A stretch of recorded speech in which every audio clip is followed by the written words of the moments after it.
Bueno, amigas, amigos, muy buenas noches. Volvimos a estar acá en Tienda, como todos los lunes, en la Radio de las Madres, con el equipo completo hoy. Está el Gallego, está Agustín, está Jacobo, está Amado, y hoy tenemos un invitado especial, eh, un invitado importantísimo para estas circunstancias, que es Hugo Yasky. Hugo, muchísimas gracias por estar con nosotros, por animarte a venir a charlar en este programa, que siempre lo digo cuando empezamos, que nosotros tenemos una producción muy organizada, siempre establecemos cuáles son los temas que vamos a hablar, etcétera.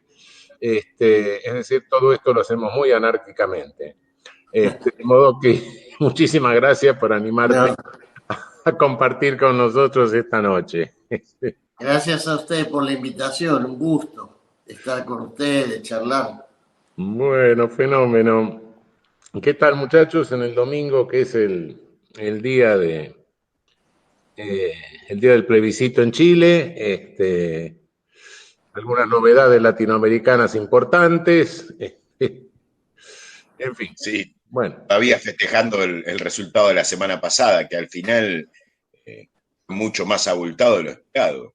sí, No sí, sí. hubiesen llegado al balotaje ni siquiera juntándose Mesa y Camacho. Claro, No, quedaba muy lejos, sí. Sí, Viene vos siendo sabés los que hijos de la patria grande, ¿no? Uno atrás de otro. sí. cuando estuvimos con Evo el lunes, ahí en Olivos, que estuvimos con Alberto, que fue una reunión muy linda, Evo decía eso: a medida que empiecen a llegar los votos de la zona más alejada, va a ser mucho más grande la diferencia. Y Sí. sucedió eso, ¿no? Con lo cual queda clarito también que lo de la OEA y lo de su presidente Almagro ha sido bochornoso, ¿no? Porque dibujaron en la elección anterior un resultado que claramente había sido otro, si no, no se explica esto. Bueno, lo de Almagro también es también con Chile, ¿no? Él felicitó a Piñera por la represión y porque supo mantener el orden en su momento. Es decir, hubo 2 docenas de muertos, pero bueno, pues eso no tiene mucha importancia para el secretario general de la OEA. Claro. Creo que su actividad diplomática no es muy lucida, que digamos, ¿no? No, No, Da la impresión que no. no. es, El viernes salió un comunicado de algunos gobiernos de la región pidiendo su renuncia por primera vez. Digo, creo que es un punto adelante. Y la realidad es que hoy su continuidad en la OEA depende del triunfo de Trump. Hay que ser patético para que tu continuidad en la OEA, siendo latinoamericano, dependa del triunfo de Trump. Sí, tal realmente, cual. realmente es creo que es la mala praxis diplomática más grave que ha tenido la OEA a lo largo de toda su historia. Sí, es un Te lo bochorno. Yo pregunto. me acuerdo, vos sabés que Almagro vino a la conmemoración del 5 de noviembre del rechazo al ARCA varias veces, cuando todavía era el Almagro del Frente Amplio y tenía unos discursos aguerridos. La verdad Sí, me sí. parece un personaje nefasto. Por Y eso mi bueno, pregunta iba para ahí. ¿La peor mala praxis, por lo hijo de puta o por lo panqueque? Bueno, Si nosotros nos quejamos de algunos nuestros, tenemos ahí el estándar bien altito, ¿no? Sí, sí, porque a ver, ha habido secretarios generales de la OEA que han sido terriblemente funcionales a la hegemonía de Estados Unidos. Ahora, nadie lo esperaba tan desembosadamente por parte de un tipo como Almagro con la historia que tenía. claro, no, yo así, sí creo que, bueno, la OEA ha tenido momentos oscuros, momentos, pero creo que francamente la sobreactuación de Almagro lo vuelve disfuncional hasta para los propios intereses a los que él responde. Claro. es Coincido así, ¿no? absolutamente.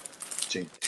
Es eso que vos decís, Raúl, la sobreactuación, porque viste, los conversos siempre tienen que dar más que lo que daría un tipo que bueno, que viene de la derecha o Sí, que fuera del palo de ellos, sí. que fuera del palo de ellos, ¿no? Es el drama que tenemos con los conversos.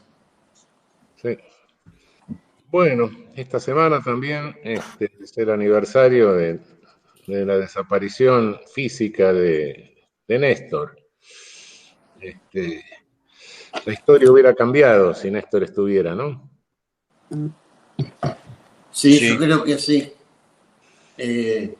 Un hombre que la otra vez vi ahí en las redes, algo que la verdad me conmovió porque me pareció es una síntesis, el hombre que descolgó el miedo. Sí. Bueno, Exactamente. Bien, exactamente. Qué Sí. bueno, ¿eh? qué linda síntesis, sí. Sí. Y creo que el 27 va a ser un día de una gran movilización popular.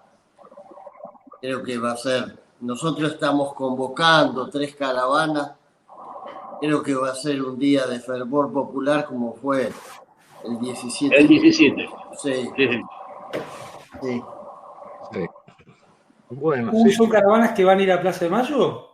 Sí, estamos convocando una que sale desde Avellaneda para entrar cruzando el puente, otra que viene del oeste, vamos a ver si podemos entrar por la autopista, y otra que empieza en la ex ESMA, ahí vamos a arrancar.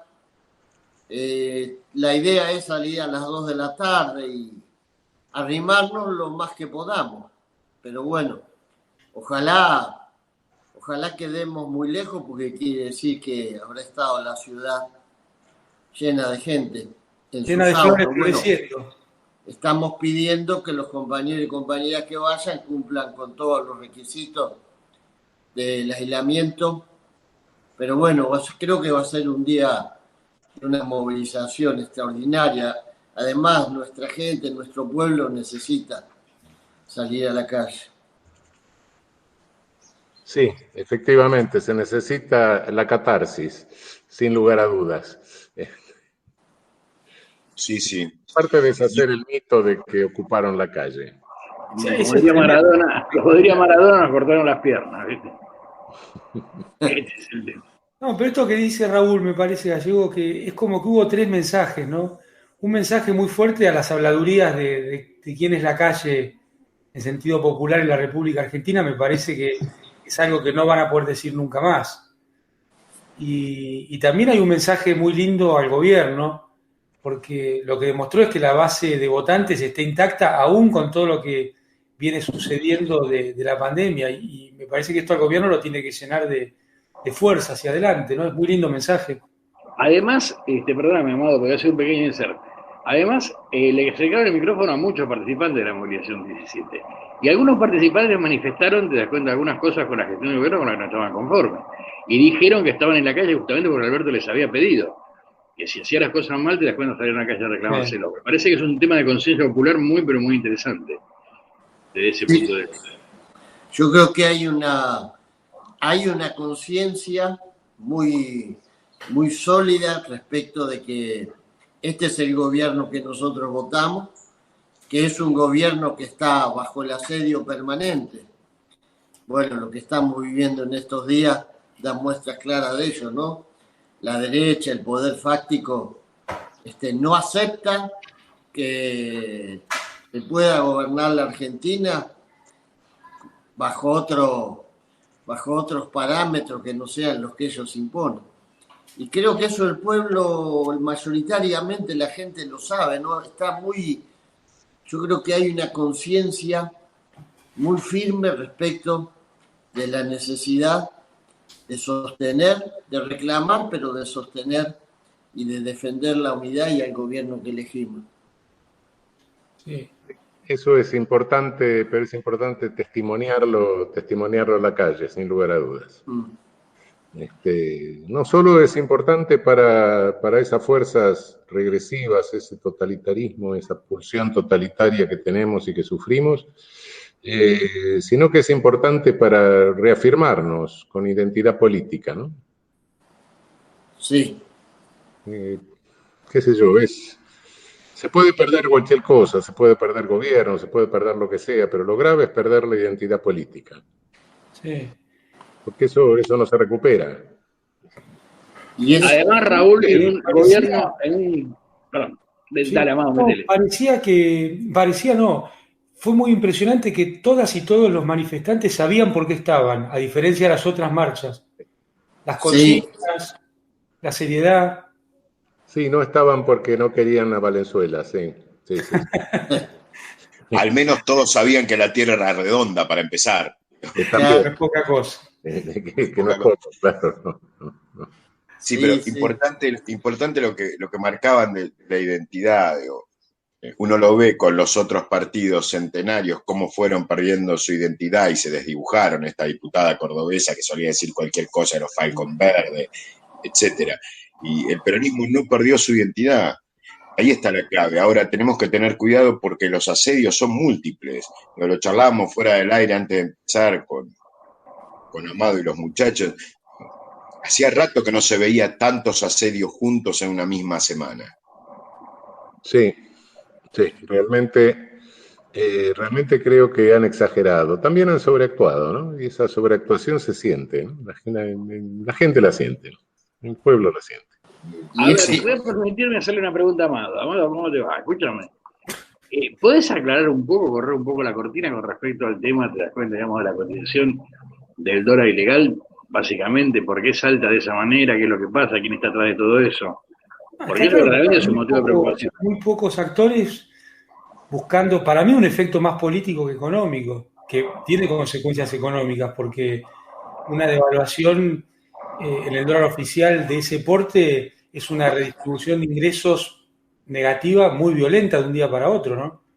En términos de salarios, de jubilaciones y de cómo los tenedores de dólares o los que reciben ingresos en dólares multiplican su diferencia por 3, básicamente en lo que estaría hoy. Por eso el gobierno hace muy bien en tomar medidas. Creo igual que entramos en una etapa donde hay que buscar no correr de atrás el problema. Y no hay una medida mágica. Es el rumbo del gobierno, es la política del gobierno la que va a determinar si se puede sostener el tipo de cambio o no. absolutamente. Vos sabés que nosotros el día viernes sacamos una declaración de un espacio que se llama Producción y Trabajo, que lo componemos distintas expresiones del movimiento de las pymes, las principales organizaciones, el cooperativismo, las empresas recuperadas y los pequeños productores agrarios, y están también nosotros y la corriente federal sindical de la CGT, digamos, una especie de alianza que quiere reivindicar la Argentina productiva y la Argentina del salario digno, y alertamos sobre estas maniobras que tienen un claro contenido desestabilizador, ¿no? Que ponen bajo una permanente estado de zozobra a muchos argentinos y argentinas. Nos decían la gente de las pymes, por ejemplo, se les había empezado a abrir la posibilidad de producir y resulta que ahora les cuesta proveerse de los insumos porque o no los venden o los venden a un precio que tiene como punta de referencia ese dólar ilegal que estos tipos con ese terrorismo económico han logrado inflar de una manera increíblemente injustificada, porque nos decía la gente, no tenemos apremios externos, no tenemos que pagar vencimientos, no hay absolutamente ninguna razón que justifique esto, como no sea la maniobra de estos tipos que además hacen olas dentro de una palangana, porque es un mercado muy chico, pero aún así meten presión. Y vos fíjate, el diario Clarín el sábado titulaba: Guzmán ni devalúa ni renuncia. Ya le ponen, viste, el emplazamiento. O devalúa o renuncia. Yo creo que es una pulseada clave y no la podemos perder. A mí lo de Amado, eso de que, bueno, no hay una medida mágica, es así, pero bueno, la única actitud que cabe es firmeza, y además pienso hay que empezar a desenmascararlo, hay que empezar a decir quiénes son, para que por lo menos pese sobre ellos la repulsa de una gran mayoría de argentinos que sabe que le están queriendo arruinar la vida. A ver, voy a hacer una pregunta totalmente ingenua, por supuesto, y de un ignorante total. El mercado ese es chico, ¿no le costaría mucho al Banco Central tirar unos dólares? Bueno, estos días estuvo operando con más punción que lo que lo venía haciendo y por eso hubo unas bajadas. Lo que pasa es que ellos lo manejan de la punta de la compra y de la venta. Entonces, es como que todo el tiempo te van corriendo el arco. Y a veces, que me parece que es lo que está midiendo el gobierno, se te pueden ir reservas en operaciones que no tengan un resultado concreto. Y en eso ha sido, me parece que razonablemente cuidadoso el gobierno. Ahora va a tener que entrar en otro tipo de medidas, porque estaba dando vuelta entre compañeros que tienen responsabilidad, bueno, si hay que desdoblar o no, si hay que cerrar más el cepo o no. Yo digo, hoy la consigna tendría que ser unidad y rumbo. Y el rumbo no es menor, porque el gobierno tiene que marcarle a la sociedad argentina que el mercado interno, los salarios, las jubilaciones van a ser su prioridad, como en esta digamos, alianza que marcaba Hugo, ¿no? Donde también hay pequeños y medianos productores, también grandes, porque Macri ha armado un sistema de extracción de valor de la Argentina, concretamente mediante la tasa de interés y las tarifas de los servicios públicos. Bueno, ahí está la clave, hay que tomar el control y sostenerlo en el tiempo. Sí, y yo creo que ahí se juega la suerte de nuestro frente de todos, porque está claro que si se cediera ante estas presiones y nos desbarrancáramos en una devaluación brutal como la que proponen estos sectores, bueno, significaría, como decía Amado, una brutal caída a una situación todavía peor que la que tenemos en términos sociales, recesión para largo tiempo, las pymes volverían otra vez a sumergirse y difícilmente podríamos revertir eso, porque creo que ahí sí tendríamos una verdadera hecatombe que se expresaría también electoralmente. Creo que tenemos que sostener este rumbo y además con señales claras, contundentes, que nadie tenga duda de que, bueno, esta vez hagan lo que hagan, no nos van a sacar del camino. Eso es importantísimo. Lo que decía Amado, por supuesto, ¿no? Tener un rumbo claro, sí. Ahora, les hago una pregunta, tanto a Hugo como a Amado, como a Raúl. Si no intervenimos el mercado de granos y las liquidaciones de alguna forma, ¿no seguimos estando rengo en cualquier estrategia que tenga que ver con el mercado de cambio? El gobierno avanzó en reponer el ordenamiento que había antes de Macri, pero en el medio quedó un stock de alrededor de 15.000 millones de dólares sin liquidar de antes de las medidas que fue tomando el gobierno. Lo ideal hubiera sido la decisión que tomó el presidente respecto a Vicentín, que se hubiera concretado, ¿no? Yo creo que eso era de una gran sabiduría. Sí, sin duda.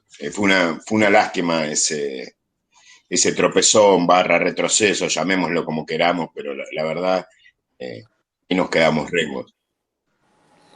Sí. Yo veo que ahí falta una pata porque, como vos decías, también nos afecta la otra punta del dólar legal y del legal también, porque independientemente de cómo se liquide, tipos van jugando con esa guita todo el tiempo.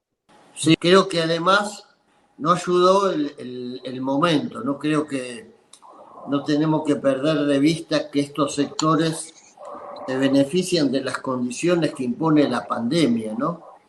El hecho de que estamos permanentemente sosteniendo una estructura que implica un enorme gasto con en base a los recursos que el Estado está poniendo para la IFE, para las ATP, en un contexto de desmovilización que evidentemente les juega a favor a ellos, y también con un grado de fragilidad económica, porque es todo el mundo, ¿no? Yo creo que cuando hayan pasado muchos años vamos a tener dimensión real de la enormidad que significa esta crisis, y estamos, bueno, caminando como en un puente colgante. Efectivamente. Bueno, nos vamos a tomar un matecito mientras pensamos cómo reponer el Yapi. Dale. Okay. Muy bien, Raúl, muy bien.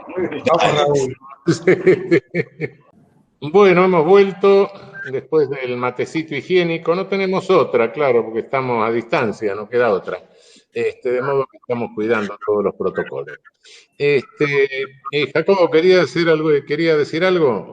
Quería preguntarle a Hugo cómo se lee la cuestión de las representaciones sindicales, particularmente de la CGT, en relación a cómo debe leerse el momento de los apoyos y de la profundización de las políticas del gobierno. Quería preguntarle a Hugo eso. Yo creo que estamos en un momento donde en el movimiento sindical está todo todavía en discusión y con un final abierto. Es decir, hoy hay distintos sectores dentro de la CGT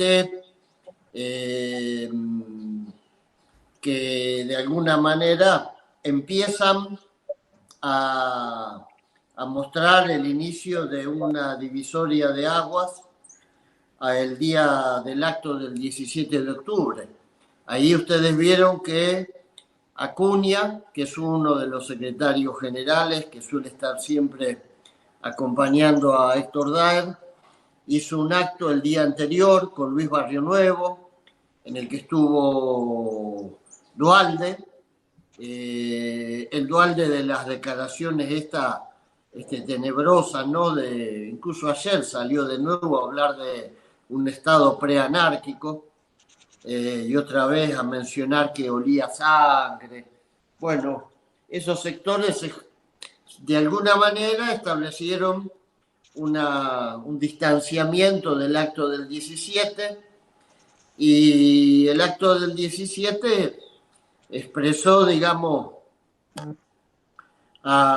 el intento de mantener una unidad que de todas formas está ironeada y está tensionada, porque también en la calle estuvieron los compañeros de camioneros, los del ESMATA y otros gremios, que fueron los que hicieron la movilización, buscaron otra manera como para estar el 17 de octubre con otra actitud, diferenciándose, y creo que tiene la particularidad de esto de que se da en una situación en la que todos, salvo los que estuvieron el 16, que creo que ya empiezan a deslizarse por otro camino, pero el resto todos, con nuestra diferencia, tenemos la convicción de que hay que sostener la unidad, de que hay que poder expresar el respaldo al gobierno.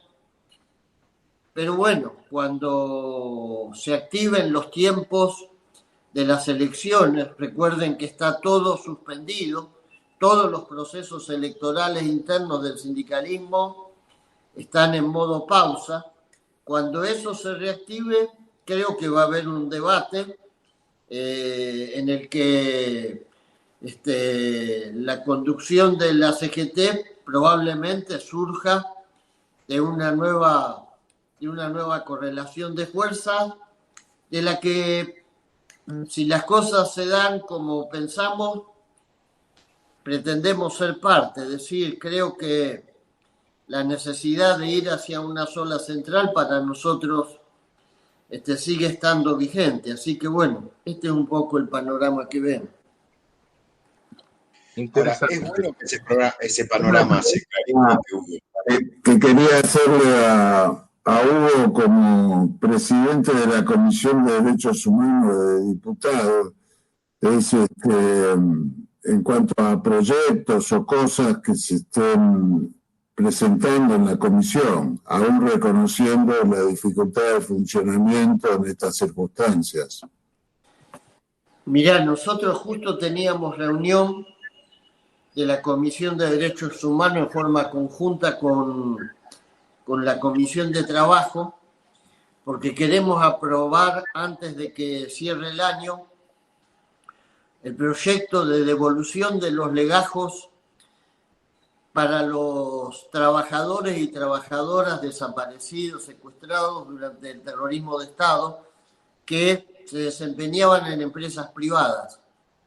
Eso para el sector público prácticamente se avanzó. Quedan algunas provincias donde todavía no fueron restituidos los legajos de los desaparecidos durante la dictadura en el sector público, pero prácticamente es una materia saldada. En el sector privado, salvo excepciones que se produjeron por por la insistencia de los propios familiares, no ha habido reconocimiento de las empresas en el sentido de entregarle, de devolverle a los familiares los legajos de esa gente que en el momento que era secuestrada aparecía como haciendo abandono del puesto de trabajo, ¿no?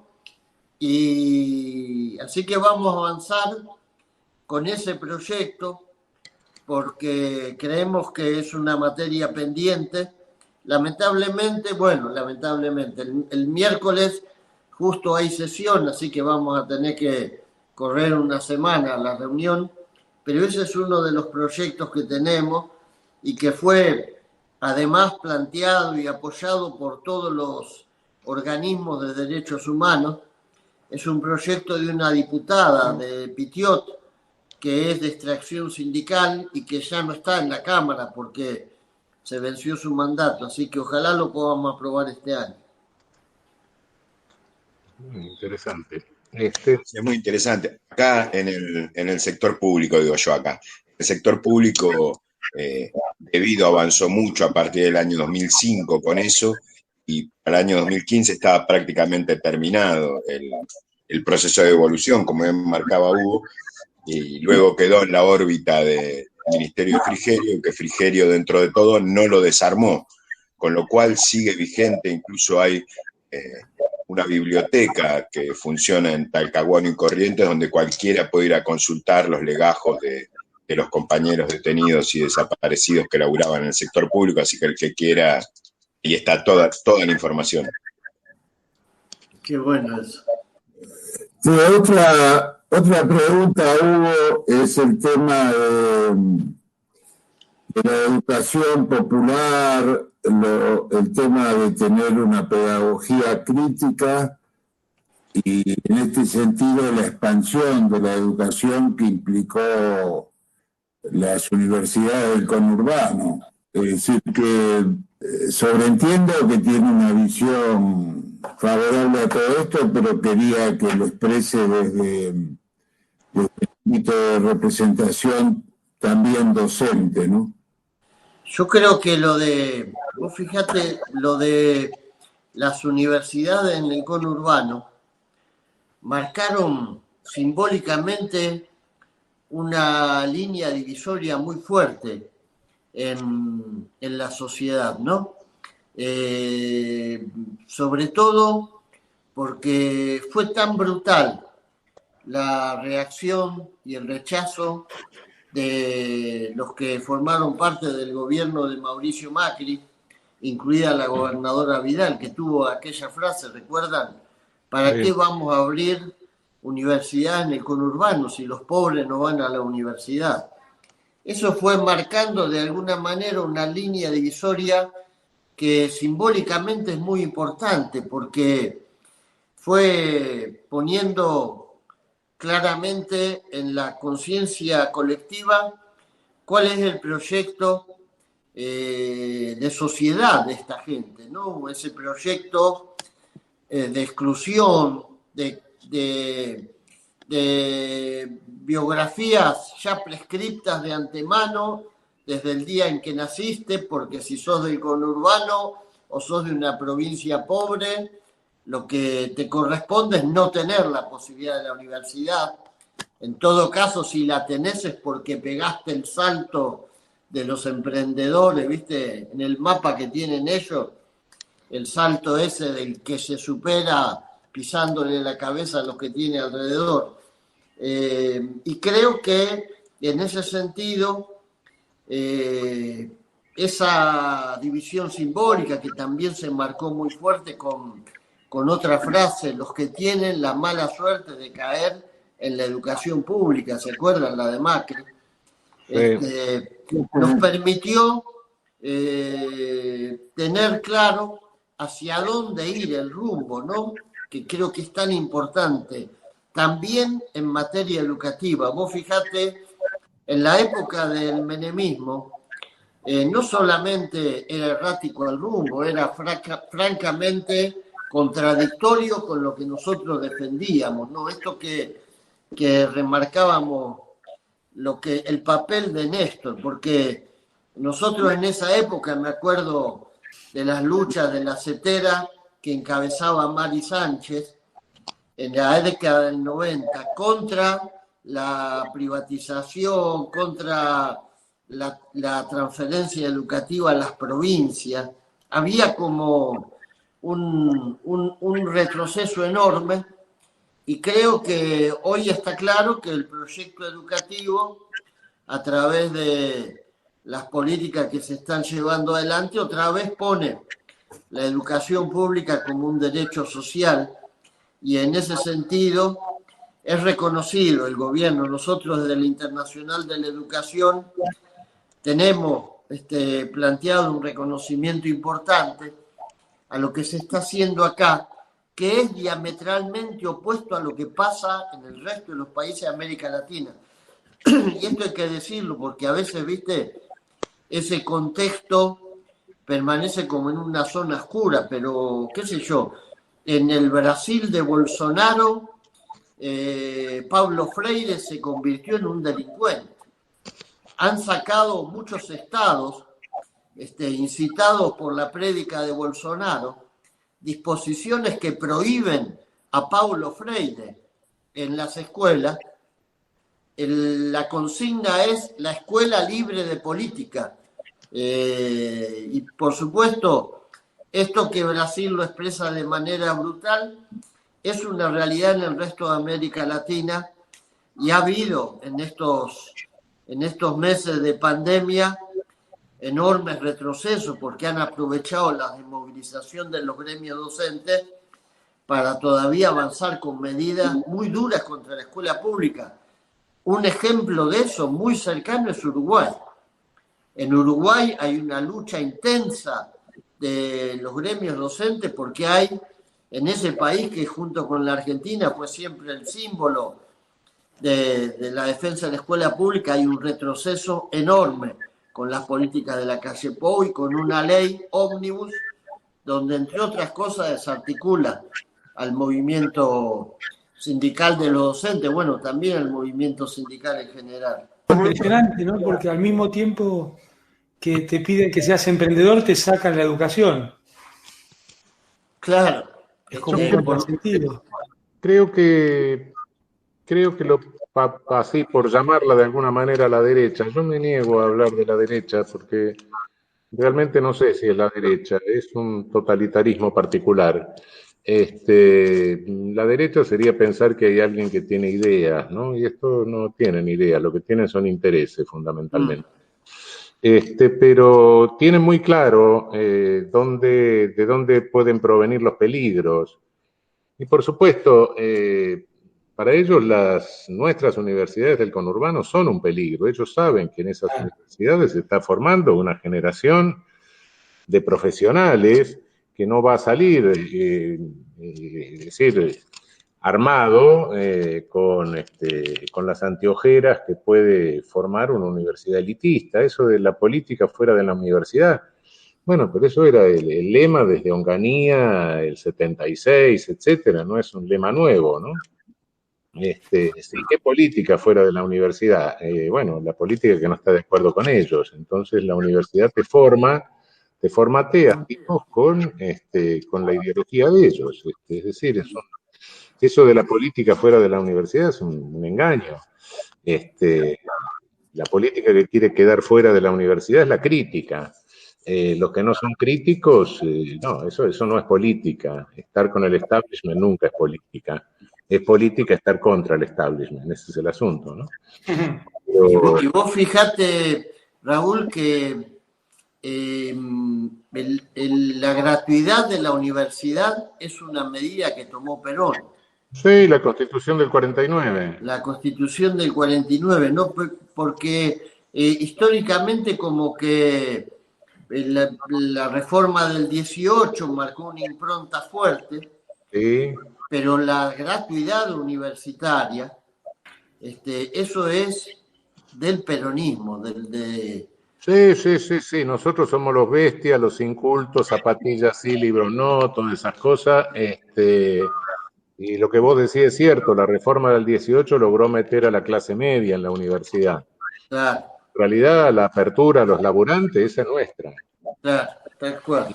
Se corona con las universidades del conurbano y otras universidades que hay en provincias, que naturalmente no es solo el conurbano, es una red en todo el país. Claro, porque lo ven como el peligro. Sí. Claro, Raúl, porque la reforma del 49 lo que hace es introducir a las clases medias y bajas de los grandes centros urbanos cercanos a la capital y a los 3 o 4 lugares importantes del país. Pero todo el resto seguíamos teniendo que venir a Buenos Aires para estudiar o a La Plata, etcétera. Y el costo es así. Córdoba, etcétera, a las universidades, a las 5 o 6 universidades que había fundamentalmente en el país. Claro. No, por supuesto que estos se dan cuenta de que a 10 años eso es una revolución en marcha. Claro. Sí. Y sobre todo que vos marcabas Onganía. En Onganía se da un quiebre en el imaginario social que quiere imponer la derecha, que es atar la idea de mi hijo el doctor, de esa movilidad social ascendente continua, la que el peronismo va a ser el mejor representante. A partir de ahí los tipos saben que tienen que matar la movilidad social y la movilización social, porque una va acompañada de la otra. No hay una sin la otra. Y eso es el peronismo. Sí, sin lugar a dudas. Sí. Retomando lo que dijo Raúl sobre el peligro de la educación, digamos.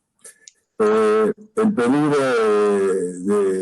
de educar en opciones, en libertad y en la crítica. Le quería preguntar a Hugo porque el tema de lo que dijo Vidal con respecto a las universidades del conurbano tiene también relación en la escuela media, en la escuela primaria, y los docentes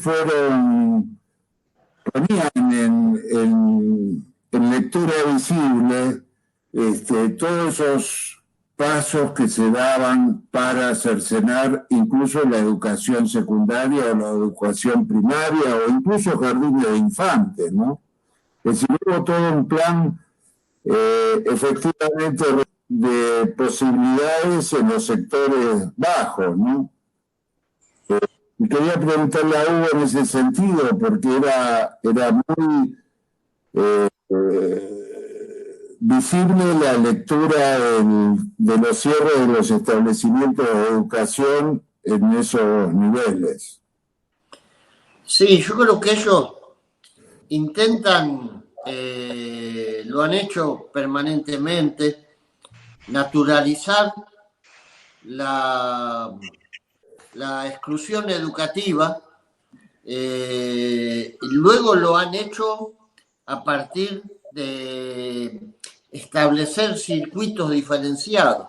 Al principio era cerrando escuelas, pero yo creo que a medida que la economía de mercado fue imponiéndose como una especie de lógica universal, esa dualidad social la empezaron a instalar, naturalizándola a partir del hecho de que, bueno, los que quedaban en el circuito de la escuela pública iban a ser los relegados, los postergados de la sociedad.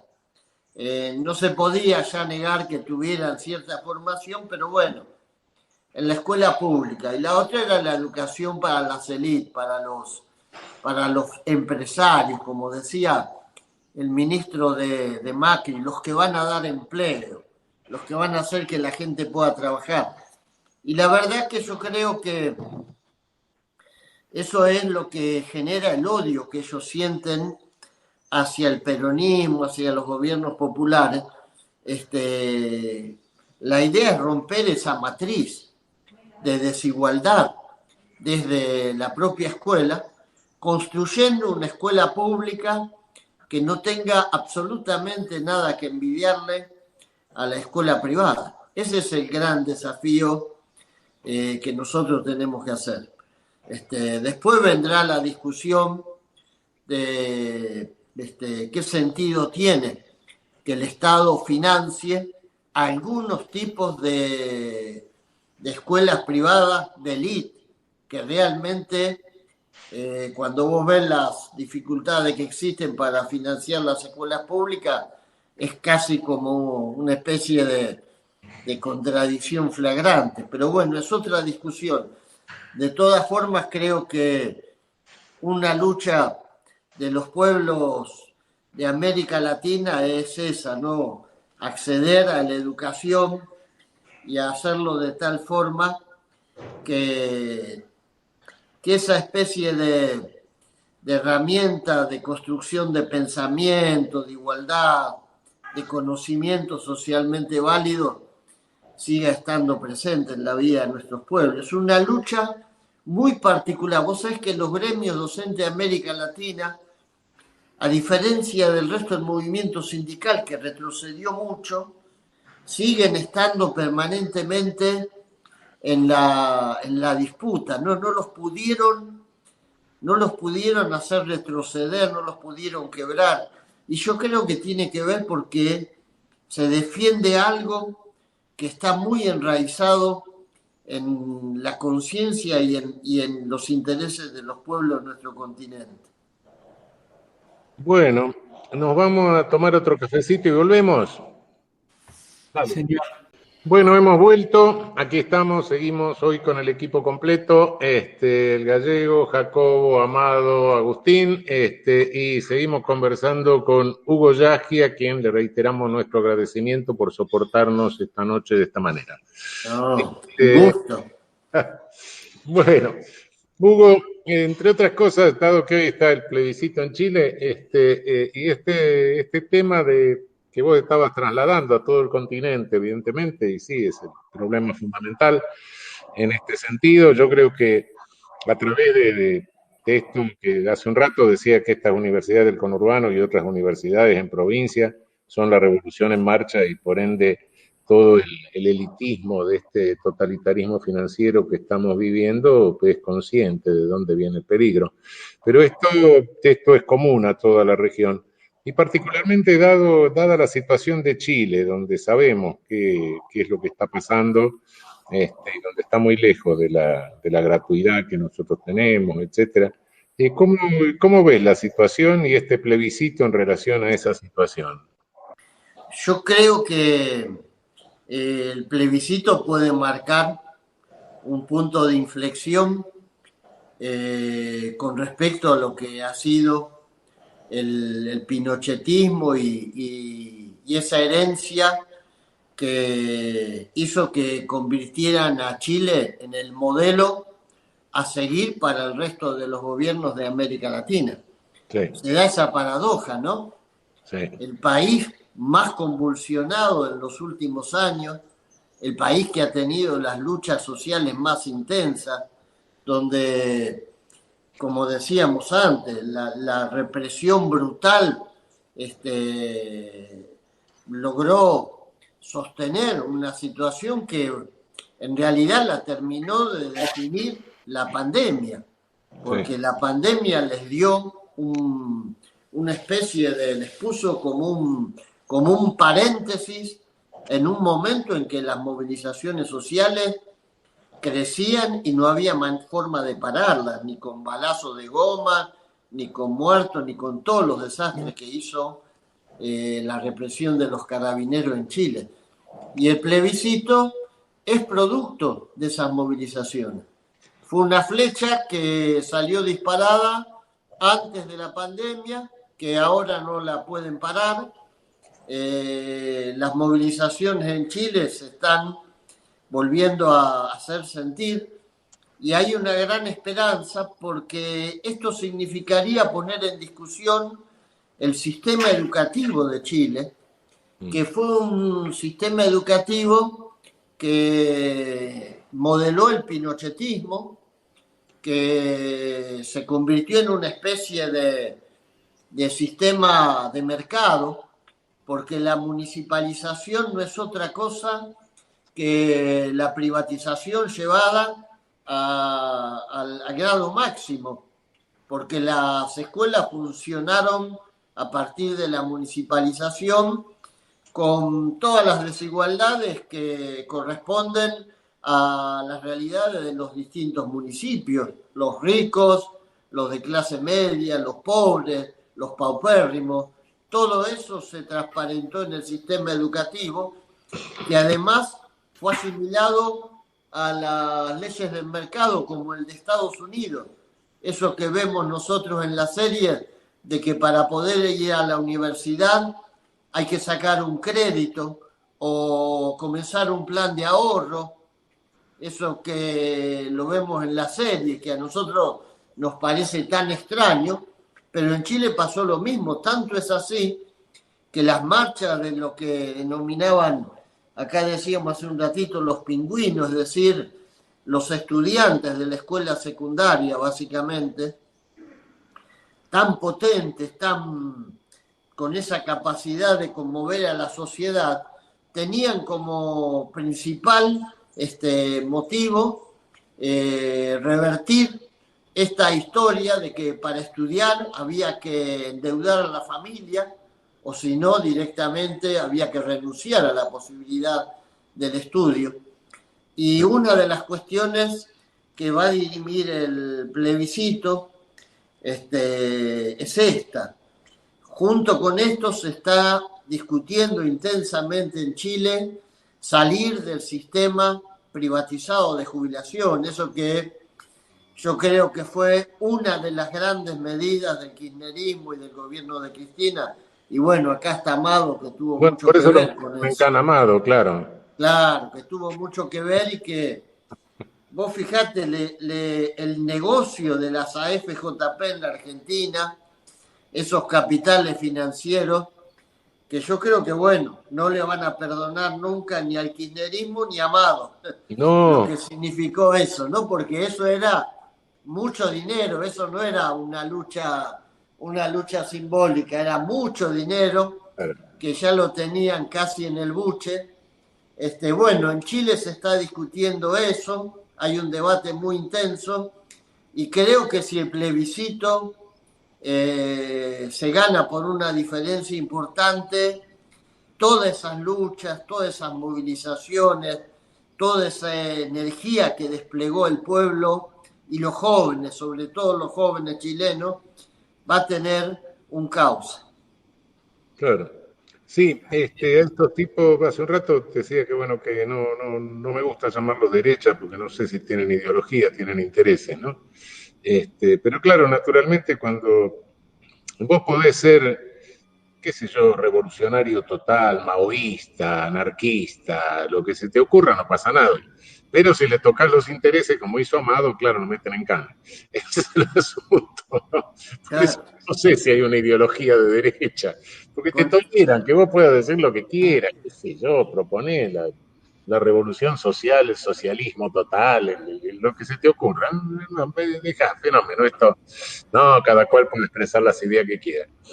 Pero claro, si le llegas a tocar las AFJP, ahí es donde el problema. Por eso que no sé si hay una derecha con ideología, no. Creo que lo que hay son intereses, básicamente. Por eso sea, vos sabés que estaba pensando a raíz de lo que decís. Por eso le jode tanto el peronismo.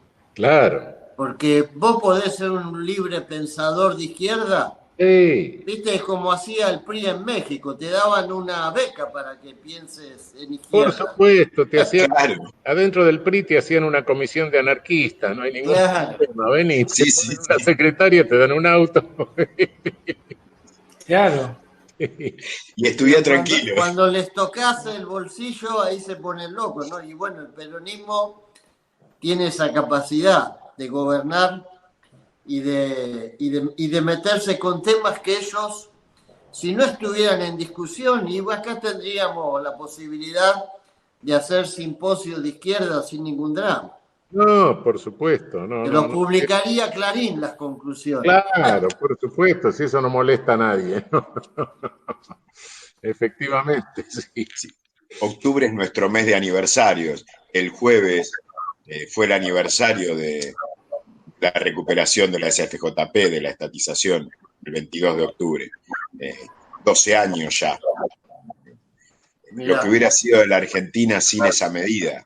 Sí, Hacemos que claro. todo lo que pasó después, incluso muchas de las cosas que no logró terminar Macri en términos de redistribución para arriba, digo, para ellos, fueron gracias a la existencia del Fondo de Garantía Sustentable. Sí, claro. Y vos fijate cómo merodearon, cómo dieron vuelta como el lobo queriendo entrar a un corral. Qué bueno. Todo el tiempo, Sí, todo el tiempo. sí, sí. ¿No? A tal punto que yo creo que ellos empiezan su cuenta regresiva después de aquella movilización que reprimieron de la manera salvaje en que reprimieron, ¿no? Cuando fue la sesión por Fue el una tema inflexión. previsional. Sí, sí. En este sentido, postura, digamos, de pedagogía crítica al tema en la educación, por ejemplo, ¿cómo ves la educación que se está dando en las universidades y particularmente en la escuela secundaria, donde todo tiene un ámbito de superficialidad histórica, digamos, frente a los temas sociales, frente a los diversos temas que hacen que la educación realmente sea un derecho humano básico, ¿no? ¿Cómo ves esta perspectiva? Porque a mí se me ocurre que así como hay que cuidar la salud, se necesitan mucho más escuelas, mucho más ámbito de educación, justamente porque es un peligro la educación para un sistema que es permanentemente violatoria de los derechos humanos, ¿no? Sí, yo creo que tenemos un gobierno que, bueno, pone la educación otra vez en clave de derecho social. Creo que el año que viene tendríamos que estar discutiendo si todo va bien, si nos fortalecemos, una perspectiva para redefinir el financiamiento educativo. Se avanzó muchísimo con el gobierno de Néstor, fue extraordinario porque se sancionó la ley de financiamiento educativo y pudimos duplicar el presupuesto, pero yo creo que hay que ir por más. Quizá en la agenda del próximo año una nueva ley de financiamiento educativo sería un punto clave, pero hacia adentro la escuela está impregnada de todo lo que se debate en la sociedad. Viste, hay gobiernos que intentan, como impedir que la escuela, a través de los poros de la comunidad educativa, se impregne de lo que debate en la sociedad. Quieren impermeabilizar las paredes de la escuela para que lo que pasa alrededor no entre. Como que le meten, viste, ese material que usan los albañiles para impedir que las paredes se impregnen de lo que sucede afuera. Y este es un gobierno que no hace eso, y hoy tenemos una escuela politizada en el buen sentido, donde vas a encontrar desde una directora, como apareció el otro día, por suerte son casos excepcionales, pero una directora que reivindica a Videla, directora de escuela, que creo que fue separada o que tiene un sumario en este momento, pero también tenés muchos docentes que están de alguna manera consustanciados, impregnados de este movimiento popular que trata de construir una sociedad más justa. Las alumnas que están muy influenciadas por el pensamiento de los pañuelos verdes, del desarrollo de esta ola de protagonismo de las mujeres con una mirada distinta, mucho más abierta, sensible, y los pibes que están de alguna forma también influidos. Me parece que en ese sentido, como no hay nadie que prohíba, como no hay nadie que diga esto no se puede discutir, de esto no se puede hablar, entonces fluye ahí donde hay sensibilidad y voluntad para que las cosas se discutan. Por supuesto tenés docentes todavía que asumen la docencia como si fuese simplemente una cuestión de empleo, pero creo que tenemos una gran cantidad que lo hace con un profundo compromiso social.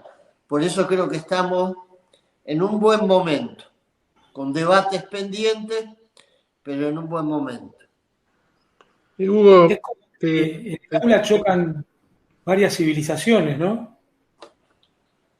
Sí. Esto que estás describiendo. Sí, claro. Las mismas contradicciones, viste, que vemos en la sociedad. Yo a veces cuando veía las marchas de, qué sé yo, en contra de la privatización de Vicentín, o estas marchas que se hicieron en la capital con la gente que venía con los autos de alta gama, me imaginaba, bueno, entre esas debería haber alguna docente, alguna directora de escuela, algún profesor universitario. Y eso forma parte del debate y la disputa en la sociedad, ¿no? En la medida que la escuela sea un ámbito capaz de expresar con libertad la disputa de ideas, yo creo que vamos a tener la posibilidad de avanzar. Los gobiernos autoritarios suelen impedir eso. Hugo, yo soy producto de la escuela pública, por supuesto, hice la primaria, la secundaria, la universidad en la escuela pública, etcétera, pero en aquella escuela pública que viví, donde poco pasaba de esto, salvo algún docente más o menos abierto, etcétera, y lo que regía era una disciplina vertical, corporativa, estricta, etcétera. Nos hacían formar en fila, los más petizos adelante, los más alto atrás. Tomar distancia. Tomar distancia, las maestras que se enfermaban de la garganta. Eran precursores del distanciamiento social. Claro, las maestras se enfermaban de la garganta por los gritos que daban, los gritos militares para hacernos marchar, todas esas cosas. ¿No crees que en definitiva algunos casos que se producen entre los docentes no son producto también de que ellos han sufrido ese entrenamiento, ¿no? Sí, claro, claro. Yo todavía llegué a trabajar en las escuelas donde pasaba eso, ¿no? Claro. Y yo creo que hay muchos lugares, muchas escuelas todavía donde esas dos corrientes se juntan, ¿viste? Y a veces de manera anacrónica, porque es lo que pasa en la sociedad. Y yo creo que se avanzó mucho porque se fueron removiendo determinados prejuicios de autoritarismo, se fue convirtiendo en mala praxis lo que antes era algo natural. Vos podías humillar a un pibe, de pronto someterlo a qué sé yo, a castigo simbólico, porque por suerte en nuestras escuelas, a diferencia de lo que pasaba en España, los castigos físicos nunca tuvieron lugar, pero el castigo simbólico, ¿viste? Y ahora eso es algo que es una mala praxis, es algo que está erradicado de la escuela, o si sucede, es cuestionado, ¿viste? Antes era algo natural. Claro, sí, siempre me he preguntado, porque lo sufrí hasta el secundario, ¿no? Teníamos que hacer fila para entrar al aula. Sí. No te enseñaban a que 30 tipos tenían que entrar al aula civilizadamente, simplemente. Claro. Te ponían en fila y entrabas en fila. Bueno, le tienen que entrar al aula 30 tipos sin matarse en la puerta. Eso le tenés que enseñar. Sí, claro. Hasta hace poco, ¿eh? Sí, sí, sí. Me acuerdo que eran 2 timbres en el recreo. Sí. Eso siendo yo maestro, ¿eh? Un timbre te tenías que quedar así como te agarrara quieto. Y el otro timbre ibas a la fila. Claro.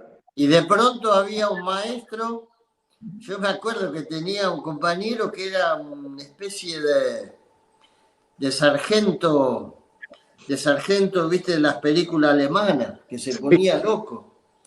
Si alguno se movía, viste, esas cosas que vos decís, qué terrible. Yo creo que eso ya no existe. Te preparaban para la voz de alto. Era terrible. Claro. La verdad, yo no lo viví. ¿Cómo que no? Lo de los... Sí, yo me acuerdo de los timbres. Yo sí. Yo no. No, soy un poco más joven, pará. Yo soy generación Congreso Pedagógico de Alfonsín. La primera caminaba, la segunda la fila. Formaba la fila y el aula.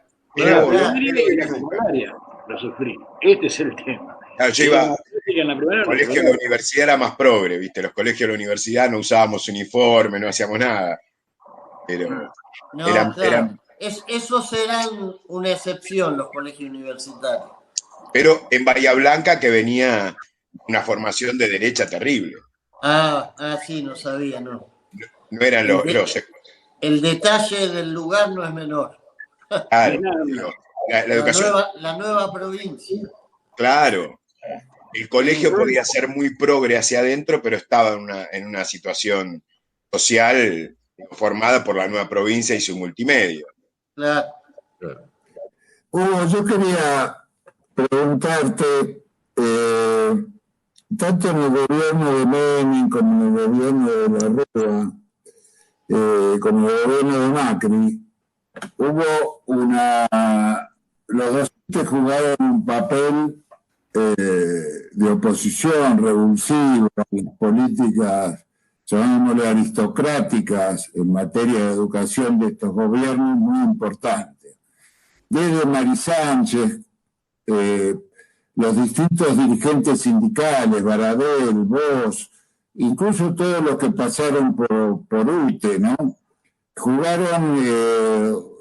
Tuvieron un alto perfil en la lucha social. ¿A qué se debe esto en particular y la transformación de una participación popular del gremio docente como no se había visto antes? Vos sabés que es un fenómeno de toda América Latina, no solamente en la Argentina, lo que te decía antes. Bueno, con Raúl estuvimos alguna vez, estuvo Raúl en algún encuentro nuestro hace poquito,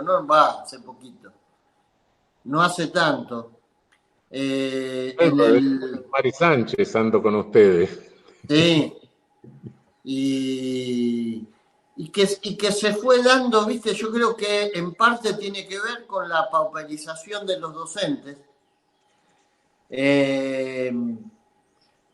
que fueron generando una conciencia de clase que no tenía el gremio.